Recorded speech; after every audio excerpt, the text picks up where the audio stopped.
아버지, 소개해드릴 사람이 있어요. 정혜원은 창밖을 보다가 천천히 눈길을 돌렸다. 오후의 햇살이 거실을 비스듬히 물들였고 도율의 목소리는 그 속에서 어느 결심처럼 또렷했다. 그래, 그 사람이 지금 오는 건가? 곧 도착할 거예요. 긴장하지 마세요, 아버지. 정말 괜찮은 사람이에요. 정혜원은 말없이 손목에 감긴 낡은 염주를 굴렸다. 마디마디 달아 반질거리는 구슬이 손끝에 닿을 때마다 오래된 시간들이 조용히 울렸다. 문이 열리고 차서진이 들어섰다. 그녀는 밝고 세련된 미소를 지었고 단정한 블라우스와 정제된 말투로 인사를 건넸다. 처음 뵙겠습니다, 시인님. 늘 존경해왔어요. 혜원은 고개를 끄덕이며 자리에 권했다. 그녀는 고개를 조아리며 앉았고 얌전하게 다리를 모으고 두 손을 무릎 위에 올렸다. 서진 씨라 했지요. 문학에는 관심이 많습니까? 네, 시를 좋아해요. 특히 선생님의 겨울의 숨결, 대학 시절의 감명 깊게 읽었습니다. 사람의 고독을 그렇게 따뜻하게 써주신 시는 처음이었어요. 도율이 흐뭇하게 웃었다. 혜원은 미소를 지었지만 그의 시선은 서진의 눈을 조용히 응시했다. 그녀는 시종일관 정제된 미소를 잃지 않았고 눈웃음 너머로 감정을 읽기 어려웠다. 정말 문학을 사랑하는 사람이라면 그 안에 들어있는 상처와 흐름도 읽어내겠지요. 제 시엔 좀 그런 게 많습니다. 외롭고 버려졌고 배신당한. 서진의 눈빛이 잠깐 흔들렸으나 금세 다시 안정을 찾았다. 그런 감정이 사람을 더 깊게 만든다고 생각해요. 저도 상처가 많은 사람이라 그런 시들이 오히려 위로가 되더라고요. 상처가 많다 하셨습니까? 혜원의 목소리는 부드러웠지만 그 끝에 짙은 눌림이 있었다. 상처 있는 사람이 더 깊은 공감을 한다고 믿고 계신 겁니까? 네, 그렇다고 믿어요. 혜원은 염주를 다시 굴렸다. 도율은 아버지의 표정을 살피며 중재하듯 말했다. 아버지, 서진 씨는 정말 괜찮은 사람이에요. 일도 열심히 하고 혼자서 동생도 키우고. 도율아. 혜원이 조용히 그를 바라봤다. 나는 괜찮은 사람이라는 말이 언제부터 이렇게 쉽게 쓰이게 되었는지 그게 늘 궁금하구나. 아버지, 괜찮다는 건 무얼 의미하나? 마음이 따뜻한 사람, 성실한 사람, 아니면 목적이 없는 사람? 서진은 조용히 미소를 지었다. 그 미소는 흔들림 없었지만 혜원은 느꼈다. 그 속에 어색함, 방어적인 침착함, 너무 익숙한 감정의 덫을. 혹시 시인님, 제가 마음에 안 드시는 건가요? 아니요. 사람은 만나봐야 압니다. 다만, 그는 천천히 시선을 그녀에게 두고 말을 이었다. 눈빛은 잘 안 속아요. 잠깐의 정적이 흘렀다. 서진은 고개를 끄덕이며 가볍게 웃었다. 시인님답네요. 눈빛으로 마음을 읽으시는군요. 예, 오랜 시간 시를 쓰다 보면 거짓도 하나의 언어가 된답니다. 도율은 서운한 듯 어깨를 움츠렸다. 아버지, 서진 씨가 무슨 잘못을 했다고. 그렇지. 잘못은 없어. 다만, 혜원은 창밖으로 다시 눈을 돌렸다. 봄 햇살 속에 먼지가 떠다녔다. 아직 봄인 줄 알았는데 바람이 싸하구나. 도율이 자리에서 일어나 물을 따라 건넸다. 혜원은 물을 받으며 손을 떨지 않으려 조심했다. 서진의 손끝은 완벽하게 관리되어 있었고 눈웃음은 여전히 매끄러웠다. 하지만 혜원은 알았다. 그 눈빛 너머엔 아직 열리지 않은 방이 있었고 그 안은 꽤 차가울 것이라는 것을. 서진 씨, 네, 시인님. 우리 도율이는 믿음이라는 걸 참 쉽게 줍니다. 그래서 더 조심스러운 겁니다. 믿음이라는 건 받는 사람이 아파할 걸 먼저 생각하는 마음이 있어야 하거든요. 서진은 조금 망설이다 말했다. 제가 상처를 주는 사람이라고 생각하시는 건가요? 그건 아직 모르지요. 그는 잔잔하게 웃으며 말했다. 그래서 한 번 더 봐야겠습니다. 서진은 잠깐 눈을 깜빡였고 도율은 뭔가 낌새를 느꼈지만 묻지 않았다. 그리고 그날 밤 정혜원은 서랍 깊숙이에서 오래된 회색 점퍼를 꺼냈다. 한참을 들여다보던 그는 중얼거렸다. 시인은 사람을 쓰는 직업이지 사람을 믿는 직업은 아니니까. 그리고 그는 다음날 폐지를 줍는 노인의 모습으로 차서진의 진심을 확인하러 나설 채비를 했다. 여기서 기다리는 게 맞겠지. 정혜원은 허름한 점퍼에 누더기 모자를 눌러쓰고 리어카 옆에 쪼그려 앉았다. 지난밤 잠도 설쳤는지 눈밑이 퀭했다. 폐지 몇 장을 리어카에 얹어둔 채 시계바늘 소리마저 느껴질 정도로 조용한 서울 골목 끝자락. 맞은편 고급 루프탑 카페의 유리문이 조용히 열렸다. 차서진이 나왔다. 검은 선글라스를 쓰고 아이보리색 트렌치코트를 걸친 채 여유롭게 핸드백을 메고 있었다. 스마트폰 화면을 보며 여유로운 걸음으로 내려오던 그녀가 혜원의 앞에 멈춰섰다. 혜원은 천천히 몸을 일으켰다. 아가씨. 그녀가 눈썹을 찌푸렸다. 네. 혹시 그 손에 들고 계신 종이컵 버리시는 거라면 저한테. 그녀가 그제야 혜원의 모습을 위아래로 쓱 훑었다. 수염이 덥수룩하게 자라고 손등엔 검버섯과 주름이 자글자글했다.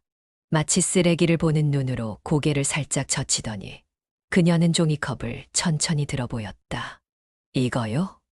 혜원은 고개를 끄덕였다. 네, 버리실 거면. 툭. 그녀는 종이컵을 일부러 바닥에 떨어뜨렸다. 그리고 그 위에 하이힐 굽을 살짝 댄 뒤 씩 웃었다. 가져가세요. 마음대로. 혜원은 고개를 숙여 종이컵을 주었다. 서진은 코끝을 살짝 움찔하며 뒤로 물러섰다. 여기가 어딘 줄 알고 이렇게 얼쩡거리세요. 고급 카페 앞에서 리어카 끌고 있으면 손님들 기분 나빠해요. 좀 피해 주실래요? 미안하오. 그녀는 코끝을 막고 휴대폰을 꺼내 뭔가를 검색하며 뒷걸음질 쳤다. 지나가던 커플이 혜원을 힐끔 쳐다보고 서진은 아예 그들에게 들리게 말했다. 요즘 이런 분들 진짜 무섭다니까. 갑자기 소리 지르거나 뭐 훔쳐갈지도 몰라요. 혜원은 아무 말 없이 고개를 숙이고 리어카를 밀었다. 마음속 어딘가 아주 깊은 곳에서 얼음처럼 무거운 확신이 스르르 내려앉았다. 카페를 돌아 나와 다시 조용한 골목에 접어들었을 때 그는 주머니에서 염주를 꺼내 손에 쥐었다. 손끝이 떨렸다. 거짓은 웃음에 숨어 있고 진심은 눈빛에 숨어 있지. 그는 속삭이듯 중얼거렸다. 그 눈 너무 익숙했어. 몇십 년을 돌아도 그 가면은 똑같더군. 며칠 뒤 혜원은 조용히 비서를 불렀다. 김 비서, 그 여자 차서진. 좀 더 깊이 조사해봐요.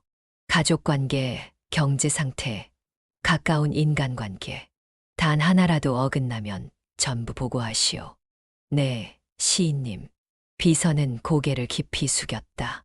그날 밤 혜원은 잠들지 못한 채 거실에 조명만 켠 채 앉아 있었다. 도율의 방에서 새어나오는 희미한 피아노 소리가 더 쓸쓸하게 들렸다. 사흘 후 김 비서가 두꺼운 봉투를 들고 들어왔다. 시인님, 예상보다 상황이 심각합니다. 말해요. 차서진 씨는 도율 군과의 교제를 시작한 시기부터 이미 유부남인 남성과 은밀히 연락을 지속하고 있었습니다. 정기적으로 금전거래도 있었고 도율 군의 자산 규모를 파악하려는 흔적이 다수 포착됐습니다. 거짓말이 아니겠죠. 이건 그 남성과 함께 찍힌 사진입니다. GPS 기록과 카드 사용 내역, 모든 게 맞물립니다. 혜원은 조용히 서류를 넘겼다. 사진 속 서진은 다른 남자의 팔에 기대어 웃고 있었다. 혜원의 눈이 가늘어졌다. 도유리는 모르고 있겠지. 전혀 모릅니다. 그녀가 너무 능숙해서. 그날 저녁 혜원은 도유를 서재로 불렀다. 아버지, 무슨 일이에요? 무겁게 말씀하셨어. 혜원은 손을 모으고 앉아 도유를 바라보았다. 서진 씨에 대해 내가 알아야 할 게 있다. 무슨 말씀이신데요? 혜원은 서류 봉투를 내밀었다. 도율이 받아들고 한 장 한 장 넘기기 시작했다. 처음엔 멍하던 눈이 중반쯤에서 떨리기 시작했다. 종이 위에 문자 메시지, 계좌, 이체 내역, 그리고 사진. 이게 뭐예요? 도율의 입술이 파르르 떨렸다. 손에 든 서류가 휘청거렸다. 말도 안 돼요. 그녀가 설마. 사실이다, 도율아. 아니에요. 서진 씨는. 혜원이 천천히 고개를 저었다. 그건 내가 믿고 싶었던 모습이지. 그 여자는 사람의 마음을 이용할 줄 아는 사람이야. 그럴 리 없어. 도율은 의자에 털썩 주저앉았다. 손으로 얼굴을 가리고 입술을 꽉 깨물었다. 어떻게 또 이런. 혜원은 말없이 도율의 어깨를 감쌌다. 도율은 그 품에서 짧게 떨며 중얼거렸다. 사람을 믿은 게 잘못인가요, 아버지? 아니다. 믿음은 잘못이 아니야. 혜원의 손끝이 살짝 흔들렸다. 하지만 그 믿음이 진심이 아닌 사람에게 닿을 땐 상처가 되는 거지. 도율은 오래도록 말이 없었다. 그날 밤 그는 방에서 나오지 않았고 창문에 비치는 실루엣은 마치 혼자서 어둠을 씹어 삼키는 듯했다. 혜원은 염주를 조용히 손에 감았다. 무거운 시간의 울림이 손끝을 따라 천천히 심장으로 번졌다. 이게 마지막이면 좋겠다, 도율아. 아버지, 이번엔 정말 진심이에요. 정도율은 고개를 살짝 숙인 채 조심스럽게 말했다. 거실 한쪽에서 신문을 넘기던 정혜원의 손이 멈췄다.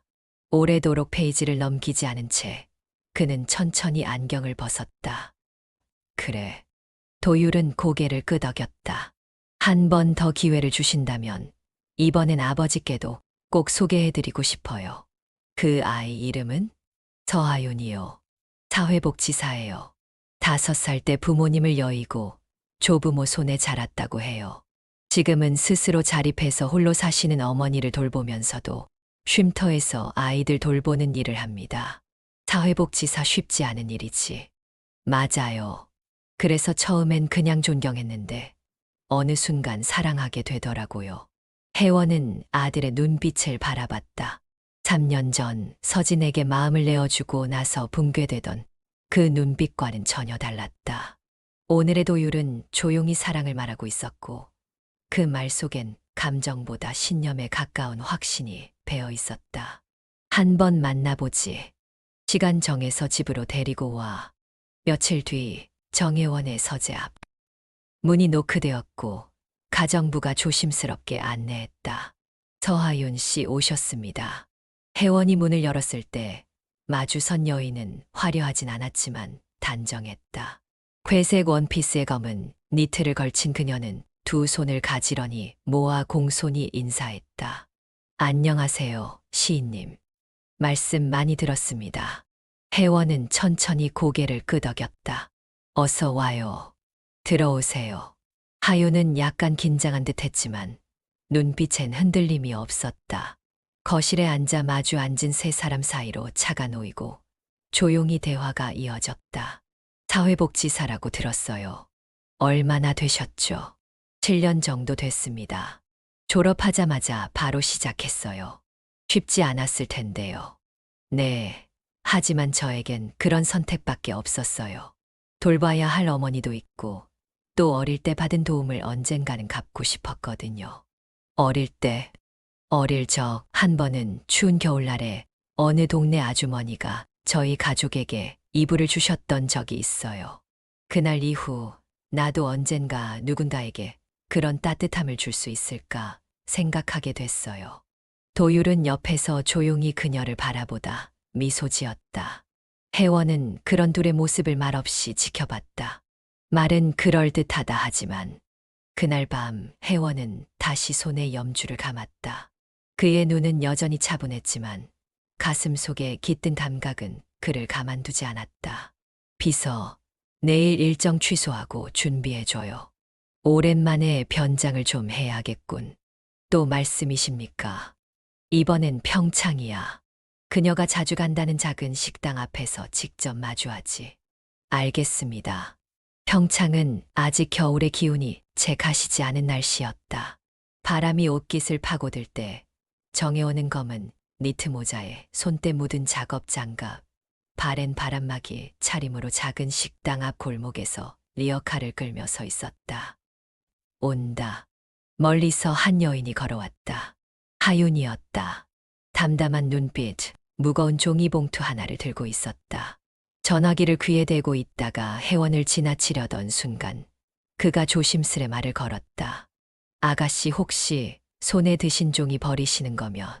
하윤은 걸음을 멈췄다. 그를 바라보는 시선에는 당황보다는 진심 어린 경청이 담겨 있었다. 아, 네. 드릴게요. 여기요. 그녀는 망설임 없이 종이봉투를 건넸다. 그리고는 잠시 머뭇거리더니 말했다. 잠깐만요. 차에 몇 장 더 있어요. 기다려주세요. 하윤은 빠르게 차 쪽으로 향하더니 더 많은 종이를 들고 돌아왔다. 이것도 같이요.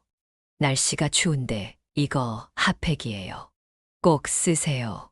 그녀는 작은 미소를 지으며 핫팩을 건넸다. 혜원은 아무 말 없이 그것을 받아들었다. 그 순간 오래전 어느 겨울이 스쳐갔다. 길바닥에 주저앉은 자신에게 따뜻한 국수 한 그릇을 내밀던 여인의 손. 사람은 절망을 지나야 진짜 시를 쓴다던 그 말. 고맙소. 별 말씀을요. 괜찮으시죠? 몸 조심하세요. 하윤은 환하게 웃으며 인사를 하고 식당 안으로 들어갔다. 혜원은 리어카를 밀며 천천히 돌아섰다. 손에 쥔 핫팩이 따뜻했다. 그날 밤 그는 집으로 돌아오자마자 비서를 불렀다. 그 아이 서하윤. 더 알아봐요. 주변 평판부터 가족, 재정 상황까지 조사해 보겠습니다. 지인님. 혜원은 한참을 가만히 있다 조용히 중얼거렸다. 이번엔 다르길 바라지. 진심이길. 다음 날 비서가 가져온 조사 파일은 얇았다. 하지만 내용은 꽉 차 있었다. 특이사항 없습니다. 고아나 다름없이 자라며 조모의 도움으로 성장했고 자립 이후 어머니를 부양하며 사회복지사로 일하고 있습니다. 채무 없음, 범죄 이력 없음, 주변인 평판도 책임감 있고 따뜻하다는 평가가 지배적입니다. 그렇군. 혜원은 천천히 서류를 덮었다. 그리고 손에 염주를 감은 채 작은 미소를 지었다. 그래, 이번엔 진짜일지도 모르겠군. 바람이 매서운 늦겨울 평창의 거리. 정혜원은 다시 바랜 옷차림을 걸쳤다. 모자는 깊게 눌렀었고 손에는 낡은 리어카 손잡이를 꽉 쥐고 있었다. 발걸음 하나하나가 무거웠지만 마음은 더 무거웠다. 그는 무의식적으로 손에 감긴 염주를 만지작거렸다. 이번에도 제대로 봐야지. 하윤이 자주 간다는 작은 식당 앞 골목. 오늘도 그녀는 왔다. 회색 롱코트에 단정한 머리, 양손엔 쇼핑백 하나와 담요가 들려 있었다. 그녀는 휴대폰을 귀에 대고 조용히 통화를 하고 있었다. 혜원은 의도적으로 그녀가 다가오는 길목을 가로막았다. 조심스레 그러나 또렷하게 말을 걸었다. 아가씨. 하윤은 통화를 마치고 눈을 들었다. 시선이 마주쳤다. 혜원은 손을 들어 그녀의 쇼핑백을 가리켰다. 그거 안 쓰시는 거면 제가 좀 가져가도 될까요? 종이가 필요해서 말입니다. 하윤은 잠시 고개를 갸웃하더니 쇼핑백을 내려다봤다. 그러고는 조심스레 그러나 아주 자연스럽게 웃었다. 네, 물론이죠. 드릴게요. 그녀는 쇼핑백을 그의 손에 조심스럽게 건넸다. 그리고 한 걸음 물러서려다 무언가 떠오른 듯 말했다. 저기요, 잠시만요. 제 차에 종이 더 있어요. 거기까지 같이 가실래요? 금방이에요. 혜원은 당황한 듯 멈칫했지만 그녀는 이미 몇 걸음 앞서 걸어가고 있었다. 그녀가 열어젖힌 차 문 안에는 깨끗이 정리된 종이 박스 몇 개가 보였다. 이거 다 드릴게요. 저 이런 거 모으는 거 좋아해서요. 괜찮으시죠? 고맙소. 아, 그리고 그녀는 가방을 뒤적이더니 작은 핫팩 하나를 꺼냈다. 이거요. 오늘은 진짜 많이 춥거든요. 핫팩을 내미는 손. 혜원은 아무 말 없이 그 손을 바라보았다. 몇 초간 그 어떤 말보다 강한 진심이 손끝에 담겨 있었다. 그는 조심스레 그것을 받아들었다. 왜 그러세요? 아무것도 아니요. 그냥 오래된 기억이 하나 떠올랐소. 좋은 기억이면 좋겠네요. 아마 오늘부터 좋은 기억이 될지도 모르겠군. 하윤은 고개를 숙여 웃었다. 그럼 저 먼저 가볼게요. 식사 잘 챙기시고요. 정말 추우니까 조심하시고요. 그녀는 인사를 하며 조용히 자리를 떴고 혜원은 한참을 서서 그 뒷모습을 바라봤다. 손 안의 핫팩이 점점 뜨거워졌다. 그는 염주를 다시 감았다. 진심이길 바라오. 그날 저녁 혜원은 도율과 하윤을 저녁 식사 자리에 초대했다. 거실에는 조용한 클래식 음악이 흐르고 식탁 위에는 정성 들인 요리가 올려져 있었다.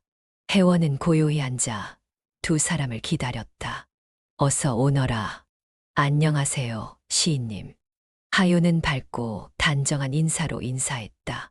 잘 지내셨어요, 아버지. 그럭저럭. 앉으렴. 식사는 조용히 시작됐다. 도율이 자연스럽게 대화를 이끌었고 하윤은 조심스럽게 대답했다. 그녀는 말을 길게 하지 않았지만 말끝마다 따뜻한 여운이 남았다. 오늘 이 국 정말 맛있네요. 직접 요리하신 건가요? 옆에서 음식 서빙을 돕던 가정부가 고개를 끄덕였다. 네, 회장님 아니 시인님께서 좋아하시는 메뉴들이에요. 덕분에 좋은 식사했습니다.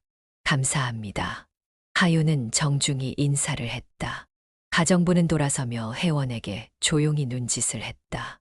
정말 괜찮은 분입니다라는 암묵적 신호였다. 혜원은 찻잔을 들어 한 모금 마시며 고개를 끄덕였다. 하윤 양. 네, 말씀하세요. 사람은 겪어보지 않고는 모른다 하더군요. 하지만 난 시를 쓰는 사람이요. 사람의 눈빛을 오래 보아왔지. 그대 눈빛은 아직도 따뜻하더군. 하윤은 살짝 놀란 듯 눈을 동그랗게 떴고 옆에서 도율은 미소를 감추지 못했다. 아버지 그 말 칭찬이죠. 글쎄다. 확정은 아직 아니다. 혜원은 자리에서 일어나며 말했다. 하지만 그대가 진심을 가진 사람이라면 그건 언젠가 반드시 드러날 거요. 그는 조용히 복도로 사라졌다. 두 사람은 식탁에 조용히 남았다. 하윤은 도율을 바라보며 작은 목소리로 물었다. 시인님 저 아직 미덥지 않으신가 봐요. 도율은 부드럽게 웃었다. 그 사람은 사랑도 신뢰도 아주 오래 곱씹고 난 후에야 입에 담는 분이야. 오늘 그 첫 단어를 꺼낸 거야. 하윤은 고개를 끄덕이며 찻잔을 들었다. 식탁 위에는 아직 따뜻한 김이 피어오르고 있었다. 하윤 양, 여기 이거 국 좀 더 드릴까요? 가정부 김 여사가 조심스럽게 물었다. 하윤은 고개를 들어 환하게 웃었다. 네, 정말 맛있어요. 직접 끓이신 거죠? 된장 향이 짙어서 너무 좋았어요. 김 여사는 머쓱한 듯 웃음을 머금었다. 예, 시인님께서 좋아하시는 스타일로 좀 투박하죠. 아니에요. 이렇게 따뜻한 밥상 정말 오랜만이에요. 고맙습니다. 그 말에 김 여사는 잠시 말없이 그녀를 바라보다 살짝 고개를 숙였다. 한 사람을 대하는 태도에서 드러나는 진심이 느껴졌다. 식탁에 앉아있던 도율은 그런 하윤의 모습에 흐뭇한 눈길을 보냈고 혜원은 차를 한 모금 마신 뒤 조용히 그녀를 바라보았다. 하윤 양, 평소에 누군가에게 이렇게 따뜻하게 말하는 게 익숙한 일이오? 하윤은 잠시 멈칫하더니 고개를 끄덕였다. 사람마다 다르겠지만 저는 그게 자연스럽다고 생각해요. 누군가가 정성을 들이면 그 정성엔 반드시 답해야 하니까요. 혜원은 말없이 찻잔을 내려놓고 창밖을 바라보았다. 저녁 노을이 천천히 그림자를 만들고 있었다. 도율이가 참 귀한 아이요. 나에게는 유일한 시고 유일한 세계지. 그 아이 곁에 있을 사람이 누구냐? 내가 왜 신중하지 않겠소? 당연한 말씀이세요. 하윤은 단호하게 말했다. 제가 부모님이 안 계셔서 더 잘 알아요. 자식을 바라보는 부모의 마음이 얼마나 큰지. 그런 마음을 이해하고 싶고 닿고 싶어요. 잠시 정적. 그리고 혜원은 조용히 웃었다. 그대 말이 참 곱소. 도율은 고개를 돌리며 살짝 눈시울을 훔쳤다. 혜원은 그 모습을 모른 척했다. 대신 자리에서 일어나며 말했다. 자네들 식사 마치고 잠시 거실로 오게. 좋은 차를 준비해 두었네. 그날 밤 혜원은 비서를 불러 조용히 말했다. 조사한 결과 보고하게. 비서 송 실장이 서류철을 들고 들어왔다. 예, 시인님. 다소 조심스럽게 접근했습니다. 하윤 씨는 서울시 복지재단 소속으로 3년 이상 정규직 근무 중입니다. 평가도 우수하고 동료들 평판도 아주 좋습니다. 금전 문제는 없습니다. 채무도 없고 저축도 꽤 탄탄히 해두었더군요.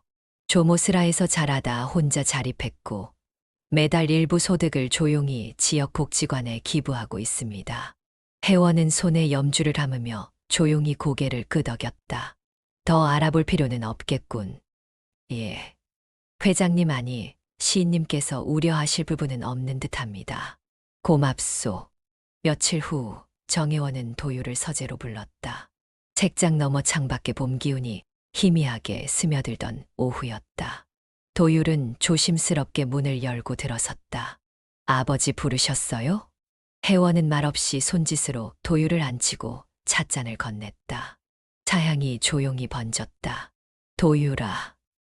네. 하윤 양 정말 좋은 사람이다. 네. 나도 이제 더는 시험하지 않겠다. 결혼을 허락하마. 도율은 눈을 크게 떴다. 그리고 바로는 말없이 눈물이 고인 눈으로 아버지를 바라보았다. 정말요? 그래. 이제 너도 알아야 할 때다. 좋은 사람은 지키는 게 아니라 함께 살아가는 거다. 도율은 두 손을 모으며 고개를 숙였다. 목소리가 떨려 나왔다. 감사합니다. 아버지 진심으로 고맙습니다. 감사는 하윤 양에게 하도록 해라. 네, 알겠습니다. 정말 잘 살게요. 혜원은 찻잔을 내려놓고 말했다. 그래. 이 집에 다시 봄이 드는 것 같구나. 그 말에 도율은 고개를 들고 환하게 웃었다. 서재의 한편에 걸려있는 오래된 수묵화 위로 저녁 햇살이 조용히 번져들고 있었다. 시인님, 잠시 말씀드릴 게 있습니다. 혜원은 신문을 접었다. 송 실장의 표정이 평소와 달랐다. 입술을 꾹 다문 채 눈빛에 망설임이 스쳤다. 무슨 일인가? 서하윤 씨에 대해 말씀하신 이후에도 혹시 모르니 조용히 관찰을 이어왔습니다. 혜원의 미간이 조용히 좁혀졌다. 차가 식고 있었다. 무슨 문제가 있나? 확실한 건 아직 없습니다. 다만 이상한 점이 있습니다. 그녀가 매주 주말마다 아무 말 없이 평창으로 내려가고 있었습니다. 평창. 예. 특별한 설명도 없이. 문제는 매번 같은 남성과 함께 그 지역 주택으로 들어간다는 점입니다. 일정도, 시간도 거의 유사했고 두 사람 모두 몇 시간 이상 집에 머물다 함께 나옵니다. 혜원은 염주를 감은 손을 조용히 멈췄다. 눈빛이 깊어졌다. 그 남자의 신원은 아직은 불분명합니다. 현지에서 주민으로 등록된 이름은 있으나 하윤 씨와 어떤 관계인지 확인이 되지 않았습니다. 단순한 지인은 아닌 듯한 친밀감이 느껴졌고 혜원은 조용히 몸을 기댔다. 그의 눈앞에 떠오른 건 도율의 얼굴이었다. 순진한 눈빛으로 이번엔 정말 진심이에요라며 말하던 그 표정. 더 지켜보자는 말은 하지 마시오. 직접 물어야겠군. 그날 저녁 혜원은 도율과 하윤을 서재로 불렀다. 도율은 약간 긴장된 얼굴이었고 하윤은 평소처럼 고요하고 차분한 미소로 인사했다. 시인님, 무슨 일로? 하윤 양. 혜원의 목소리는 낮고 무거웠다. 도율도 그 기류를 느꼈는지 등을 곧게 폈다. 네, 시인님. 묻겠소. 그대 매주 주말마다 평창으로 내려가고 있었지. 하윤의 눈이 작게 흔들렸다. 손끝이 스르르 떨렸다. 네, 그렇습니다. 그리고 매번 같은 남성과 함께 있었다는 것도 사실이오? 도율이 눈을 크게 떴다. 하윤을 바라보며 입을 열지 못했다. 무슨 말이에요? 하윤, 그게 무슨? 하윤은 도율의 말을 손끝으로 막았다. 그리고 혜원을 정면으로 바라보며 천천히 고개를 끄덕였다. 사실이에요. 맞습니다. 도율의 표정이 굳었다. 왜 아무 말도 안 했어? 미안해요. 말할 수 없었어요. 아니, 말하지 못했어요. 혜원은 여전히 묵묵히 그녀를 바라보고 있었다. 눈빛 속에는 판단보다 기다림이 더 짙었다. 하윤은 조용히 숨을 들이쉬고 마침내 입을 열었다. 그 남자는 저희 마을의 자원봉사자입니다. 제 어머니가 계신 곳에서 도와주신 분이에요. 그리고 제가 평창에 가는 이유는 병든 어머니를 돌보기 위해서입니다. 어머니? 네. 어머니는 몇 해 전부터 지병으로 몸을 움직이기 어렵게 되셨고, 현재는 요양에 가까운 상태로 지내고 계세요. 가족이라곤 저 하나뿐이고요. 도율은 말을 잇지 못한 채 그녀를 바라보았다. 왜 그걸 숨겼어? 말하지 말라고 하셨어요. 어머니가 당신에게 짐이 될까봐, 나 때문에 결혼이 무산될까봐 그걸 너무 두려워하셨어요. 그녀는 고개를 숙였다. 입술이 파르르 떨렸다. 도율 씨와 시인님 앞에서 엄마의 병든 모습이 드러나면 혹시라도 우리를 좋지 않게 보실까봐 어머니는 마지막까지 저를 설득하셨어요. 엄마는 곧 죽을 거니까 신경 쓰지 말고 잘 살아라고. 혜원은 조용히 염주를 감았다. 그의 눈빛은 깊고 무거웠다. 그래서 매주 어머니 곁에 가 있었단 말인가? 네, 그곳에 가는 게 제 마음의 약속이었어요. 어머니가 아무리 말려도 저는 갈 수밖에 없었어요. 단 하루도 어머니 혼자 계시는 걸 감당할 수 없었어요. 하윤은 말하며 울음을 삼켰고 도율은 이내 그녀의 어깨를 감싸 안았다. 미안해. 내가 그런 상황에 있는 줄도 몰랐어. 말하고 싶었어요. 정말 하지만 이젠 괜찮아. 됐어. 말 안 해도 이해해. 널 믿어. 혜원은 두 사람을 바라보다 이내 천천히 입을 열었다. 하윤 양. 그녀는 고개를 들었다. 눈물 어린 눈빛으로 혜원을 바라봤다. 그럼 지금이라도 어머니를 찾아뵈어도 되겠소. 하윤은 놀란 눈으로 그리고 이내 안도의 눈물로 고개를 끄덕였다. 네, 함께 가주세요. 혜원은 고개를 끄덕이며 일어섰다. 다시 깊은 숨을 들이쉬며 속으로 말했다. 이번에는 진짜였구나. 정말 함께 가주실 수 있으세요? 하윤의 목소리는 작았지만 떨리고 있었다. 도율은 그녀의 손을 조용히 감싸 쥐었다. 혜원은 잠시 조용히 앉아 있다가 묵직한 목소리로 대답했다. 가야지. 당연히. 내 어머니는 이제 나에게도 가족이니까. 하윤의 눈이 커졌다. 곧 입술이 떨리기 시작했고 이내 두 눈에 눈물이 차올랐다. 감사합니다, 시인님. 감사할 일은 아니야. 오히려 내가 늦게 알아서 미안하지. 도율이 조용히 아버지를 바라봤다. 그 말 한마디에 아버지의 진심이 담겨 있음을 그는 알 수 있었다. 부드럽지만 단호하게 누군가를 품겠다는 사람의 표정. 그럼 내일 아침 일찍 출발하자. 길이 제법 멀 테니. 다음 날 도율이 운전대를 잡았다. 하윤은 조수석에, 혜원은 뒷좌석에 앉았다. 차 안은 한동안 조용했다. 창밖 풍경이 빠르게 지나가는 동안 하윤은 창가에 이마를 살짝 기댄 채 중얼거렸다. 엄마가 놀라실까봐 걱정이에요. 놀라긴 하시겠지. 하지만 그보다 기뻐하실 걸세. 사실 엄마는요. 제가 행복하게만 보이면 다 괜찮다고 하세요. 그게 더 아팠어요. 제 기쁨을 위해 당신을 숨기겠다는 마음이. 혜원은 그 말에 입을 다물었다. 그 침묵은 동의의 침묵이었다. 말보다 더 많은 감정을 담고 있었다.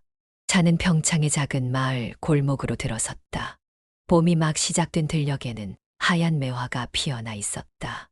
작고 오래된 벽돌집 앞에 차가 멈췄고 하윤은 천천히 내려 어깨를 조심스레 감싸쥐었다. 여기에요. 혜원은 문을 바라봤다.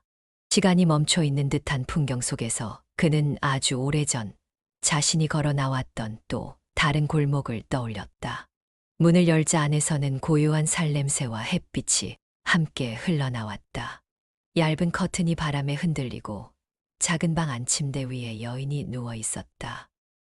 엄마. 하윤이 먼저 다가갔다. 그녀는 창백한 얼굴로 천장을 바라보다가 고개를 돌렸다. 눈이 마주친 순간 그녀는 힘겹게 미소 지었다. 왔구나.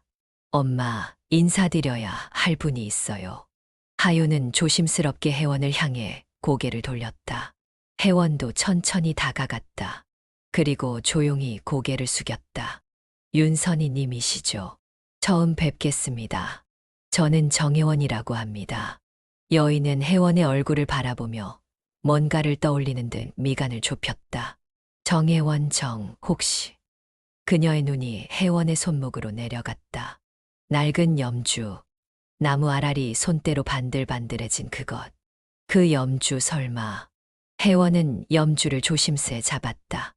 그녀는 미세하게 손을 떨며 입을 막고 눈을 동그랗게 떴다. 그때 시인님 맞으세요? 그 국수집 앞에서. 맞습니다. 혜원은 조용히 고개를 끄덕였다. 그날 당신이 저에게 국수 한 그릇을 내주고 삶을 다시 걷게 했죠. 그게 정말. 윤선이의 눈에 눈물이 맺히기 시작했다. 그때 임신 중이었어요. 그 아이가 지금 제 옆에 있는 하윤이에요. 하윤은 눈을 크게 떴다. 엄마, 그게 무슨 말이야? 혜원도 말을 잇지 못했다. 하지만 그저 조용히 오래전 감정이 그의 가슴에서 천천히 피어오르기 시작했다. 그 국수 당신이 건넨 그 한 끼가 지금의 나를 만든 거요. 윤선이는 눈을 감고 손을 입에 댄 채 흐느끼기 시작했다. 그 아이가 당신의 아들이라니 하늘이 이런 장난을. 하늘이 내리는 애지요. 이제 내가 당신을 지켜드릴 차례입니다. 혜원의 눈가가 붉어졌다. 하윤은 두 사람을 번갈아 바라보다가 마침내 눈물을 쏟았다. 이게 무슨 일이야, 어떻게. 기적이지. 이건 분명한 기적이야. 도율은 하윤의 손을 꼭 잡았다. 윤선이는 고개를 끄덕이며 흐느꼈고 혜원은 조용히 그녀의 손을 감쌌다. 앞으로는 혼자 아니십니다. 이제 우리가 있습니다. 혜원은 조용히 앉아 윤선이의 손을 감싸쥐고 있었다. 그녀의 손은 마르고 세월의 흔적이 깊게 배어 있었지만 그 따뜻함만은 변하지 않았다. 마치 30년 전 젖은 옷에 떨고 있던 자신의 손을 감싸주던 그때처럼. 그때 기억나요. 윤선이가 힘겹게 입을 열었다. 비가 억수같이 쏟아졌죠. 당신은 아무 말도 없이 그냥 길에 앉아 있었어요. 눈에 생기가 하나도 없었는데 제가 괜히 다 겁이 났었어요. 혜원은 작게 웃었다. 겁이 났으면서도 다가오셨죠. 국수 한 그릇, 그리고 시인은 절망도 품어야 시를 쓰는 법이죠. 그 말 지금도 잊지 않고 있습니다. 정말 그렇게 말했나요? 윤선이는 웃음인지 울음인지 모를 얼굴로 눈을 감았다. 그땐 그냥 살고 싶지 않은 얼굴을 더는 두고 볼 수 없었어요. 아마 저도 그런 날이 있었던 사람이라서 그랬던 것 같아요. 그래서 제가 일어났습니다. 그날 이후 다시 한 자씩 글을 쓰기 시작했어요. 그게 나를 다시 살렸고 결국 지금의 저를 만들었죠. 그랬군요. 윤선이는 손등으로 눈가를 훔쳤다. 이렇게 다시 만나게 될 줄은 몰랐어요.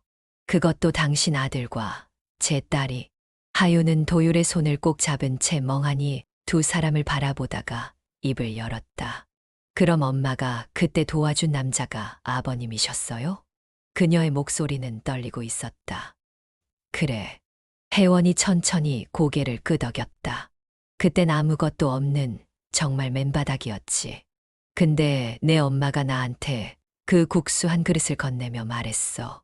살고 싶지 않은 날이 있어도 따뜻한 국물이 있다는 걸 잊지 말아요. 도율이 눈을 껌뻑이며 말을 이었다. 그래서 염주를 늘 차고 다니셨던 거였군요. 응. 그 염주 내 엄마가 준 거야. 혜원이 손목에 낡은 염주를 바라보며 작게 웃었다. 우리 집안의 행운이라며 할머니에게 받은 거라고. 그거 하나 달랑 내 손에 쥐어주고선 이건 꼭 필요할 때 써요. 살고 싶어질 때. 그렇게 말했지. 윤선이는 말없이 고개를 끄덕였다.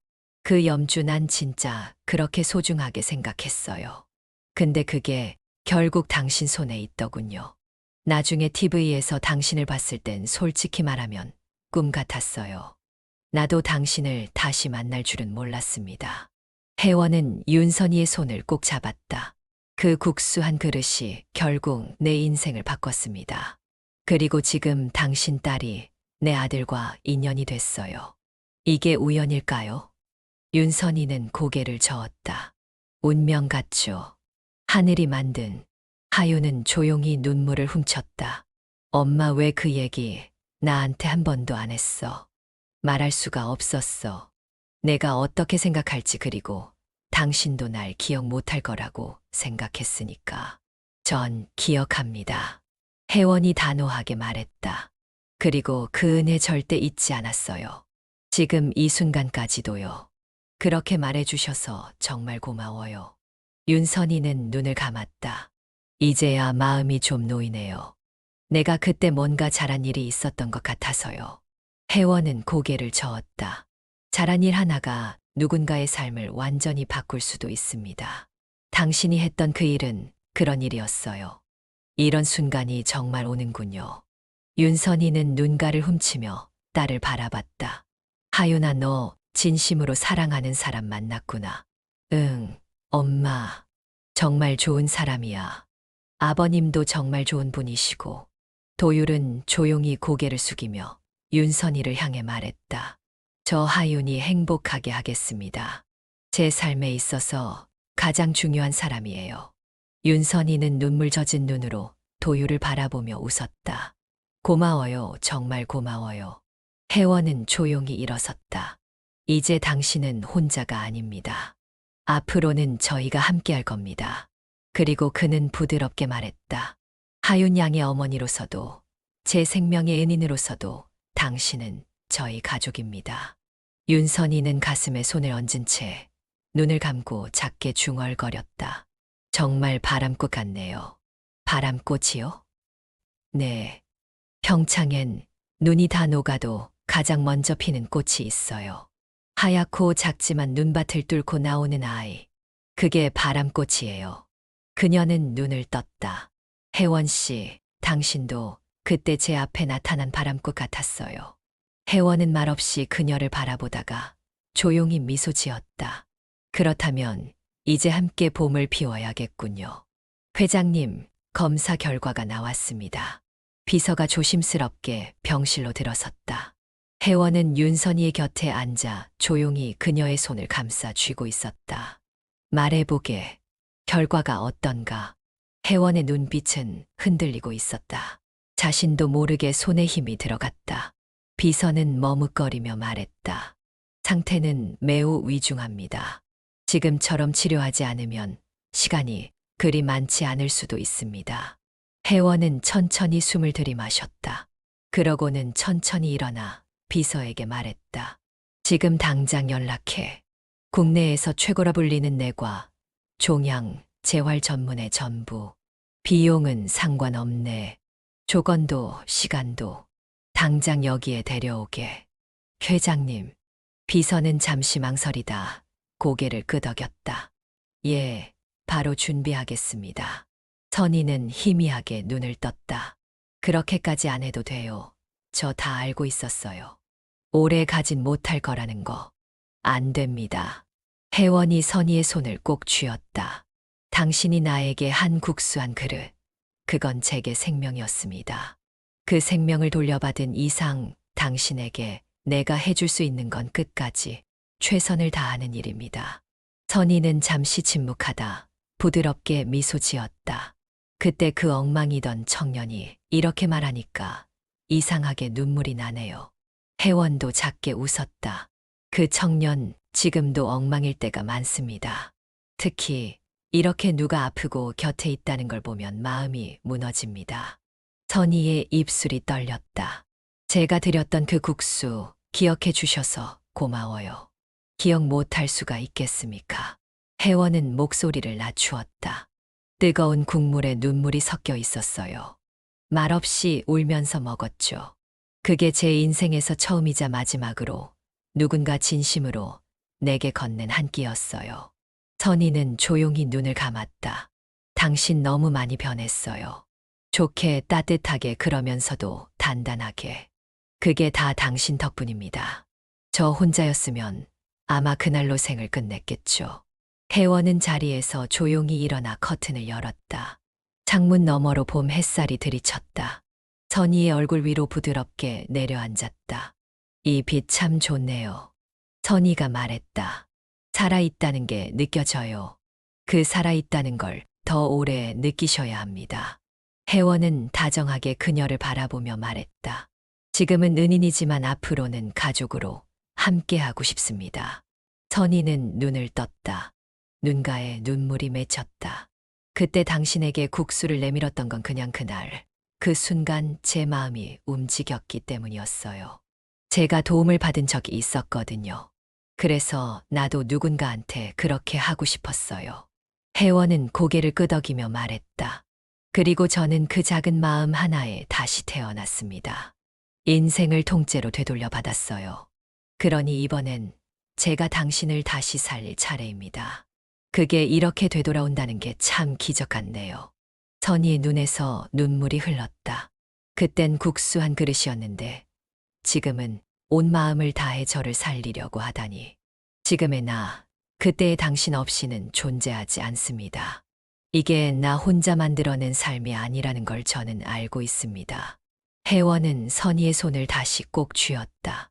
그러니까 같이 갑시다. 앞으로의 봄도 같이 맞읍시다. 잠시 병실은 조용했다. 햇살만이 묵묵히 두 사람을 감싸고 있었다. 그리고 그 침묵 속에서 기적처럼 선희의 눈빛이 조금 더 또렷해졌다. 손가락이 미세하게 움직이고 숨결이 조금 더 깊어졌다. 그녀는 힘겹지만 분명한 목소리로 속삭였다. 살아보고 싶어요.